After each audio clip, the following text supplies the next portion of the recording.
Tá bom?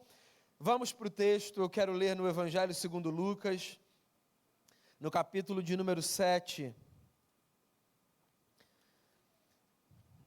Eu quero ler a partir do verso 36.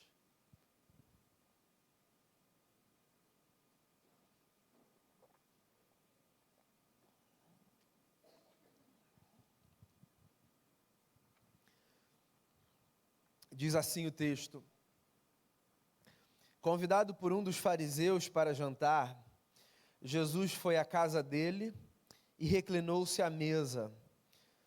Ao saber que Jesus estava comendo na casa do fariseu, certa mulher daquela cidade, uma pecadora, trouxe um frasco de alabastro, cheio de perfume, e se colocou atrás de Jesus a seus pés. Chorando, começou a molhar-lhe os pés com as suas lágrimas. Depois os enxugou com os seus cabelos, beijou-os e os ungiu com o perfume. Ao ver isso, o fariseu que o havia convidado disse a si mesmo: se esse homem fosse profeta, saberia quem nele está tocando e que tipo de mulher ela é, uma pecadora. Então Jesus lhe disse: Simão, tenho algo a lhe dizer. Dize, mestre, disse ele. 2 homens deviam a certo credor. Um lhe devia 500 denários e o outro 50. Nenhum dos dois tinha com que lhe pagar, por isso perdoou a dívida a ambos. Qual deles o amará mais? Simão respondeu: suponho que aquele a quem foi perdoada a dívida maior.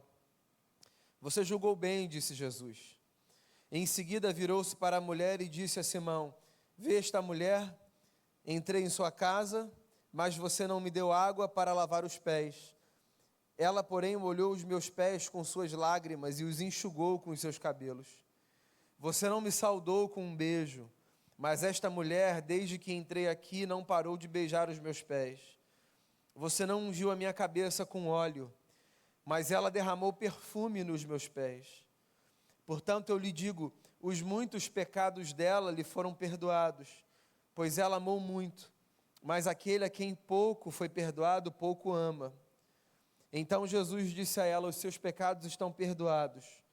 Os outros convidados começaram a perguntar: quem é esse que até perdoa pecados? Jesus disse à mulher: sua fé a salvou, vá em paz. Mais uma história de Jesus entrando numa festa, causando uma espécie de alvoroço, não com um comportamento inadequado, mas com a sua capacidade de tirar as pessoas da sua zona de conforto. Jesus foi à casa de um fariseu. E para você entender a história, você precisa saber quem era um fariseu naquela época e para aquela gente. O fariseu era o homem que os demais numa cidade tinham em mais alta conta. Gente de alta reputação, bem vista, um modelo a ser seguido. O fariseu era o pertencente a um grupo político-religioso que tinha trazido para si a responsabilidade de guardar a tradição de Israel. Eram homens muito zelosos para com a lei. Gente aparentemente de uma vida muito impoluta. Gente bacana, alta sociedade, aristocracia religiosa. Jesus, um rabino marginal, foi convidado para a casa de um fariseu. Com qual intenção a gente não sabe, mas é curioso perceber no texto que Jesus não se sente muito confortável diante do seu anfitrião. No meio da conversa ele deixa muito claro: você não me trata bem.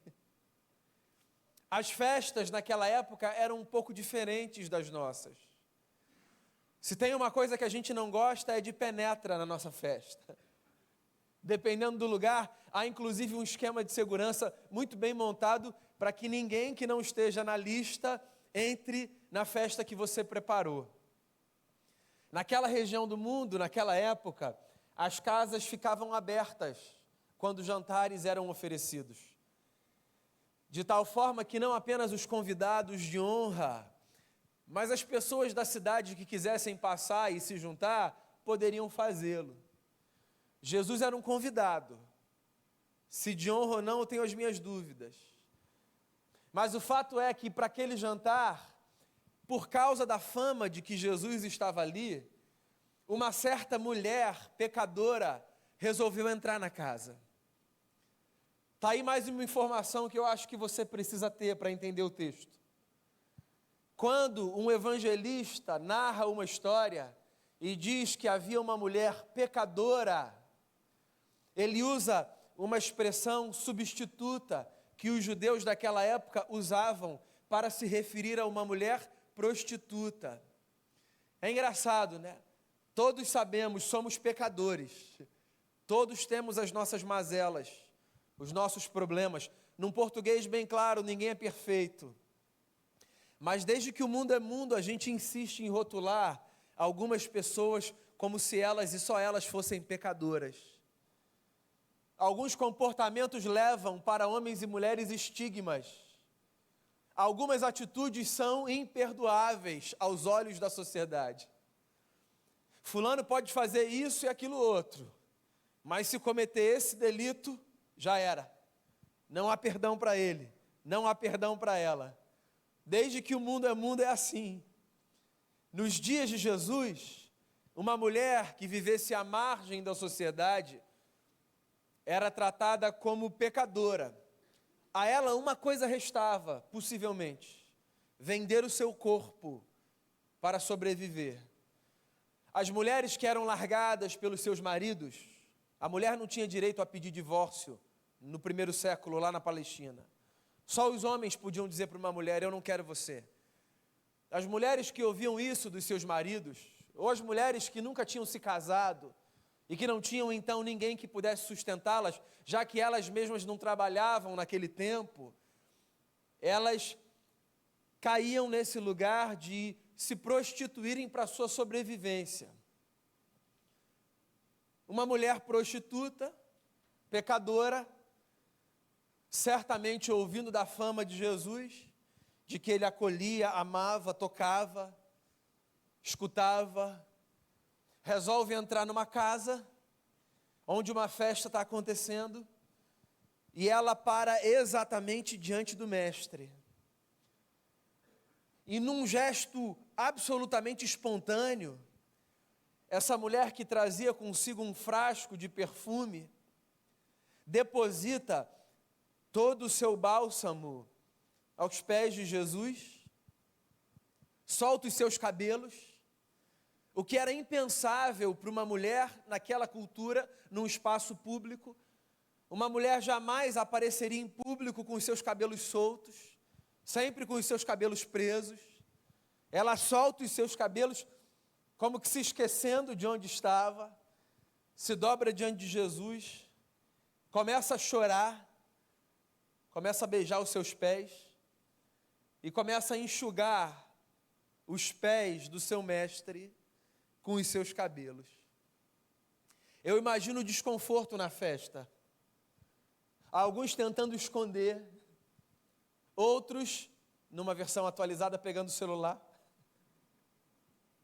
filmando, transmitindo, compartilhando o vexame. E o anfitrião, de longe, sem saber se aborda ou não aborda. Lucas fala que esse homem que recebe Jesus na sua casa, o fariseu, cujo nome a gente desconhece, começa a dizer para si mesmo no coração: se Jesus fosse um profeta e soubesse quem é essa mulher, ele não deixaria que essa mulher fizesse isso. É curioso. O camarada não está nem tão incomodado com o que a mulher faz. Ele está incomodado com a postura de Jesus, com a conivência de Jesus.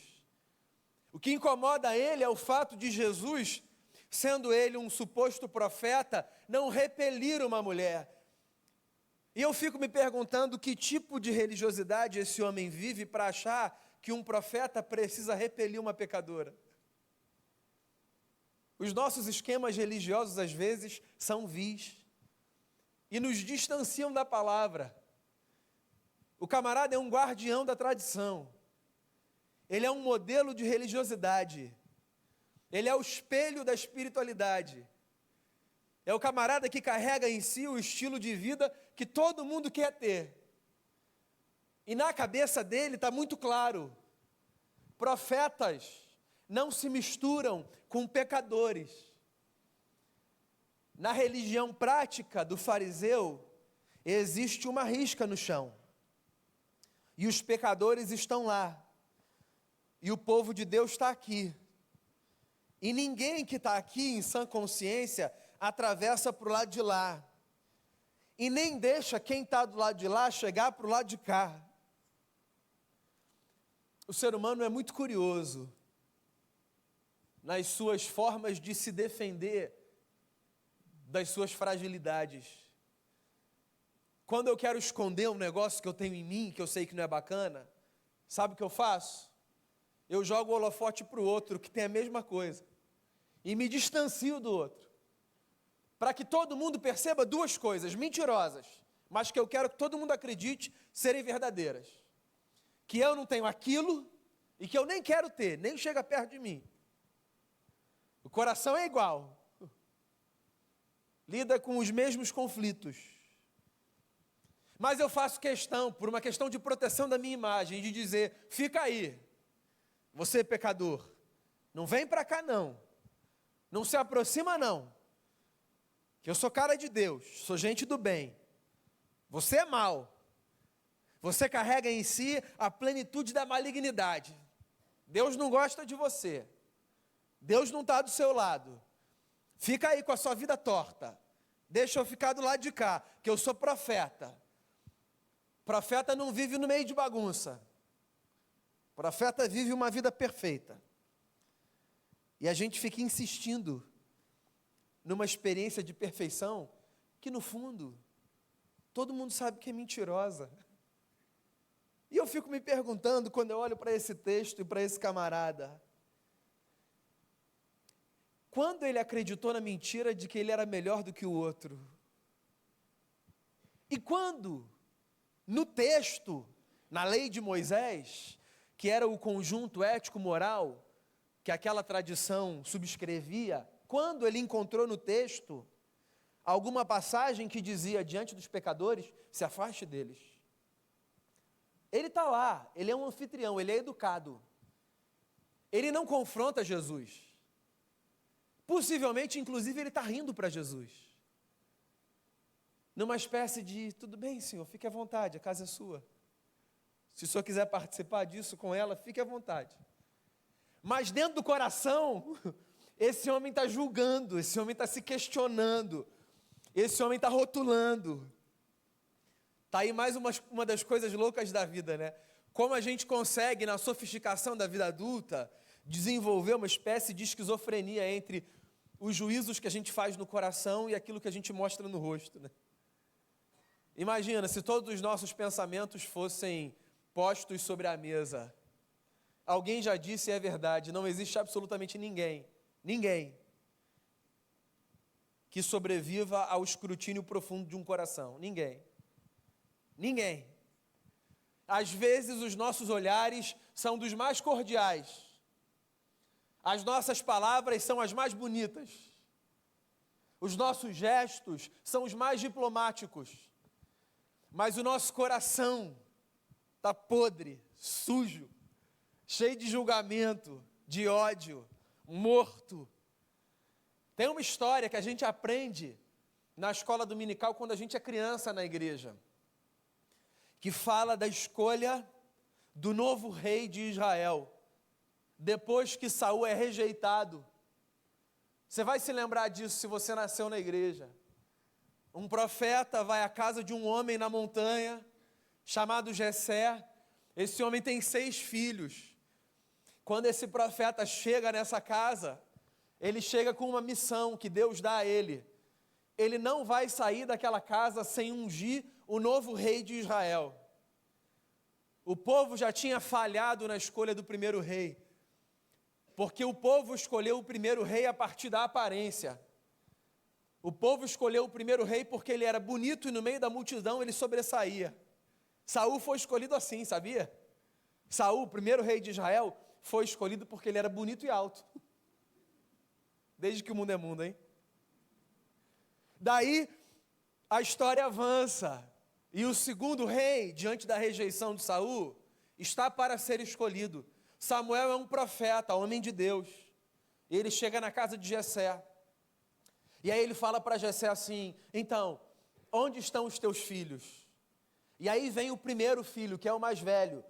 Jessé segue um protocolo da época, que é de apresentar os filhos do mais velho para o mais moço.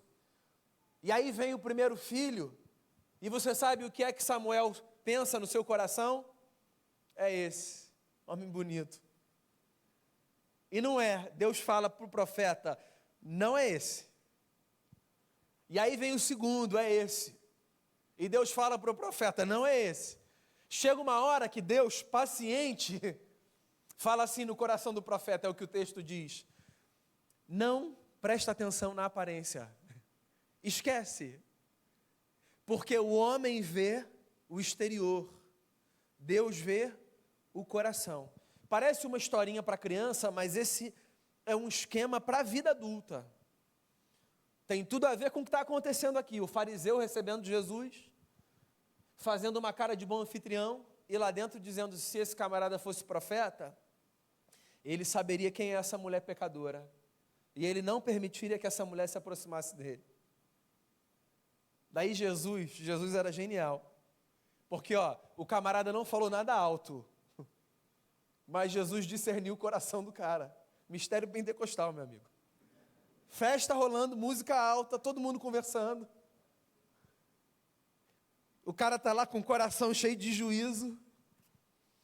E aí Jesus diz assim para ele, posso te contar uma história? E ele é tão educado e tão sem vergonha, que ele diz assim, claro, mestre, conte. E Jesus diz assim, um homem, um credor, tinha 2 devedores. Um devedor lhe devia 500 denários. O outro lhe devia 50 denários. O denário era a unidade de pagamento de um dia de um trabalhador daquela região, naquela época.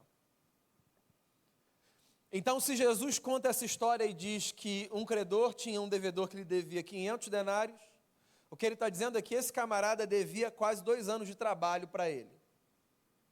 E o outro, 50 dias de trabalho. E esse credor sabia que nenhum dos seus 2 devedores conseguiam pagar a dívida. E porque ele era um cara bacana, ele resolveu perdoar a dívida dos 2. Do que devia 500 e do que devia 50. Isso é uma história que Jesus está criando. Daí Jesus diz assim, você pode imaginar, fariseu, quem saiu dessa história mais agradecido ao seu credor? E aí o camarada, que não é bobo nem burro, responde dizendo, possivelmente o que foi mais perdoado. Ambos saíram gratos. Mas o camarada que tem uma dívida de 2 anos de salário, ouvir a notícia de que essa dívida não existe mais, esse cara tem uma gratidão possivelmente maior do que o outro que teve uma dívida de 2 meses. Ainda, volto a dizer, que os 2 tenham saído dali muito gratos. E aí Jesus diz, pois bem, então vamos falar dessa mulher? Vamos falar dessa mulher. Eu cheguei na sua casa e você não me deu água para lavar os meus pés. Tá aí mais uma coisa que você precisa entender para você entender a história. Jesus não está fazendo nenhuma exigência sofisticada. As estradas das cidades da Judéia e da Galileia e de Samaria eram empoeiradas. Os pés estavam quase sempre descobertos. Sobretudo, se nós estivermos falando de pessoas pobres, que não tinham sandálias para proteger os seus pés. Quando alguém chegava numa casa para uma festa, a primeira coisa que o dono dessa casa fazia era lavar os pés dos seus convidados. Era a primeira coisa que o dono da casa fazia. Numa sociedade como aquela em que os homens tinham pessoas escravizadas que trabalhavam para si, se esse homem tivesse alguém escravizado para trabalhar para si, então essa pessoa escravizada faria o ofício do lava-pés. Se esse homem não tivesse escravos, os seus filhos fariam isso. Se ele tivesse mais de um filho, o mais moço faria. O mais moço sempre pagava conta. Jesus está dizendo que ele chega numa casa de um fariseu, que é um camarada importante, e a festa está no meio, e ele não recebeu nenhuma bacia, ninguém lavou os seus pés. E ele diz assim, essa mulher, ao contrário, desde que eu cheguei, ela chora, e com as suas lágrimas ela lava os meus pés. E o perfume que ela trouxe, ela jogou sobre os meus pés. E ela seca os meus pés com os seus cabelos. E essa mulher cuida de mim. E essa mulher me honra.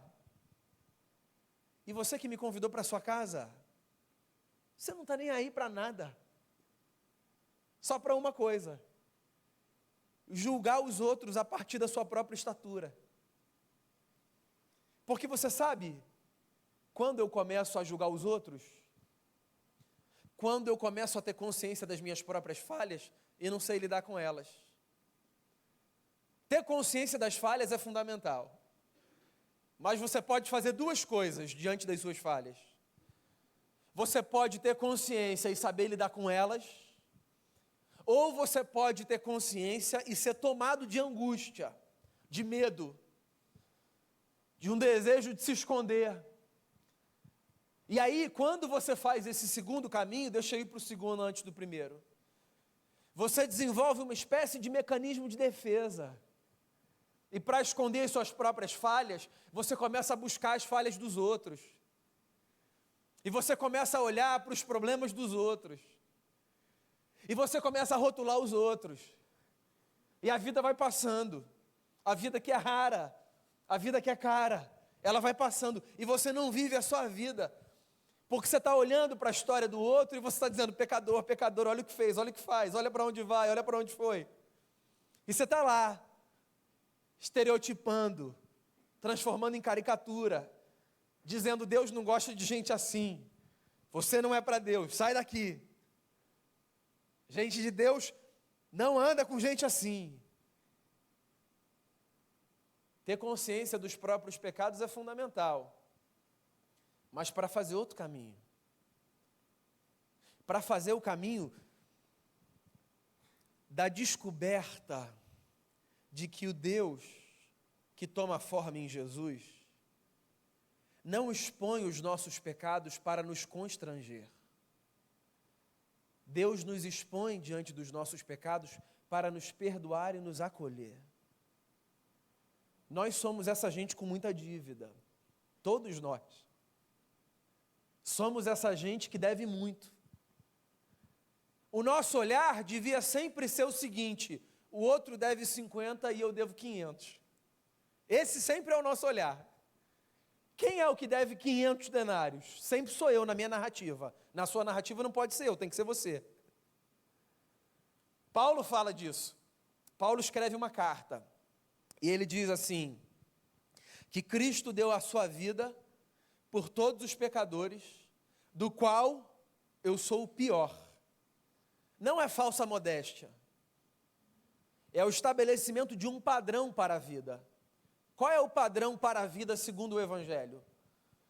O padrão para a vida segundo o Evangelho é, se eu tenho de considerar alguém como um pecador, que eu me considere antes de eu considerar terceiros. Por mais que as pessoas falhem, e que às vezes as falhas dos outros estejam nítidas, expostas, eu nunca devia olhar para ninguém de cima, como se alguém fosse menos importante do que eu, mais devedor do que eu. Esse olhar de cima afasta, esse olhar de cima rabisca o chão, esse olhar de cima divide a humanidade entre nós, os bons, e eles, os problemáticos. Esse olhar de cima faz com que a gente julgue pessoas como se elas fossem piores. Esse olhar de cima insiste em fazer com que a gente experimente Deus ou pseudo-experimente Deus a partir de uma consciência muito equivocada de mérito. O sujeito que olha para o outro e diz assim, fulano nem merece que Deus ouça as suas orações, ele não entendeu como Deus funciona. Porque Deus não trabalha a partir do mérito, Deus trabalha a partir da graça. Deus é esse credor que tem diante de si um sem número de devedores. Deus é esse sujeito, diante de quem qualquer pessoa em sã consciência diz, estou devendo. Eu nunca vi ninguém em sã consciência conversar sobre a sua vida com Deus e dizer, acho que eu estou legal. Acho, inclusive, que eu posso passar umas 3 semanas sem nem pensar em Deus, que ainda estou com um crédito bacana. Nunca vi. Ninguém. Todo mundo em sã consciência, pensando em Deus, diz assim, Deus é grande demais, Deus é bom demais, Deus me cerca de cuidado, Deus me ama demais, eu não mereço. A fala de quem entendeu Deus sempre é, eu não mereço. A fala de quem entendeu Deus sempre é, eu não consigo entender o tamanho dessa graça, como Ele me acolhe, como Ele me ama, como Ele tem paciência comigo, como Ele insiste em me amar, como Ele me perdoa. Lembra de uma outra história que Jesus contou? Também está em Lucas, um pouquinho mais para frente. Jesus conta a história de 2 homens que vão à igreja orar. 2 homens, um fariseu, como esse da casa, e um publicano. O publicano era um coletor de impostos, uma espécie de fiscal. Ele batia na porta dos judeus, seus irmãos de raça, para recolher tributo para o César, imperador. Ele era considerado, por isso, um traidor da pátria. E aí Jesus conta essa história e diz que esses 2 camaradas vão para o templo para orar. E que um deles bate no peito e diz assim, Senhor, obrigado, porque eu dou o dízimo de tudo quanto eu ganho, eu jejuo 2 vezes por semana. Eu não sou roubador, adúltero, mentiroso. Eu não sou, inclusive, como esse camarada que está aqui publicano. E Jesus disse que esse outro homem, que é o publicano, que era parte de uma seita, conhecida como a seita dos fraudadores, esse cara, diante do templo, diz assim, tenha misericórdia de mim, porque eu sou um pecador. Aí Jesus diz, um voltou para casa condenado e o outro voltou para casa justificado. Você não precisa nem ser um estudante de teologia para saber quem voltou para casa condenado e quem voltou justificado, certo? Porque o sujeito que se auto-justifica, ele não precisa da justificação dos céus. Ele se condena, ele morre entalado com a sua justiça própria. Ele morre sujo, com as suas próprias mãos, tentando se limpar. Entende de vida o sujeito que diante de Deus se diz, eu sou um falho, eu sou um miserável, e eu me rendo a Ti. Tenha misericórdia de mim, pecador. E aí Jesus conta essa história para ensinar para esse homem que ele até pode abrir a porta da sua casa para que ele entre, mas que no final das contas, a história não se resume a quem abre a porta da casa ou não para Jesus entrar. A história se resume a quem entende a dinâmica da graça e do perdão e devota a sua vida em honra àquele que o perdoou. Essa história é um mistério que mostra para a gente que perdão e amor são 2 faces da mesma moeda. Quando eu entendo o quanto Deus me perdoou, então só tem uma coisa que eu possa fazer: amá-lo profundamente, com todas as minhas falhas e com todos os meus defeitos. Essa mulher é um símbolo de alguém que diz, eu amarei Jesus até o fim, porque o tanto que Ele me perdoou, eu só posso fazer uma coisa: devotar a minha vida a Ele em amor. Nesse dia 8 de março, mais uma vez, Jesus nos ensinando a partir do gesto espontâneo, profundo e visceral de uma mulher, no alto de uma sociedade onde apenas os homens tinham voz e vez, e as mulheres eram relegadas à esquina. Jesus diz: por que vocês não olham para elas e aprendem com elas? Amigos e amigas, o convite que eu quero fazer a vocês nessa noite é um só. Se vocês entenderam, como essa mulher, o quanto Deus em Jesus perdoou vocês, então transformem a vida de vocês em uma vida de honra a Jesus de Nazaré. Devotem o coração, as afeições, a razão e tudo o que vocês têm àquele que perdoou a você e a mim. Não 50, não 500, mas o pagamento de uma vida que a gente jamais conseguiria parar diante de Deus e dizer: está aqui, paguei por todos os meus pecados. O Evangelho é a boa notícia de que em Jesus a gente tem um Deus que paga a nossa dívida e que diz: eu amo vocês e perdoo vocês.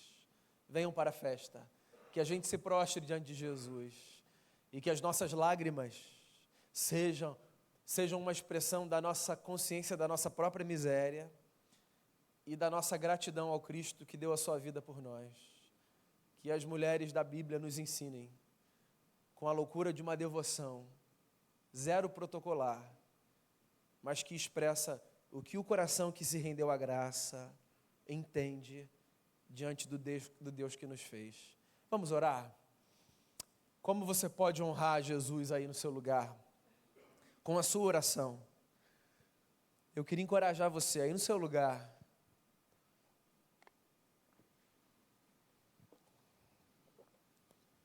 a fazer uma oração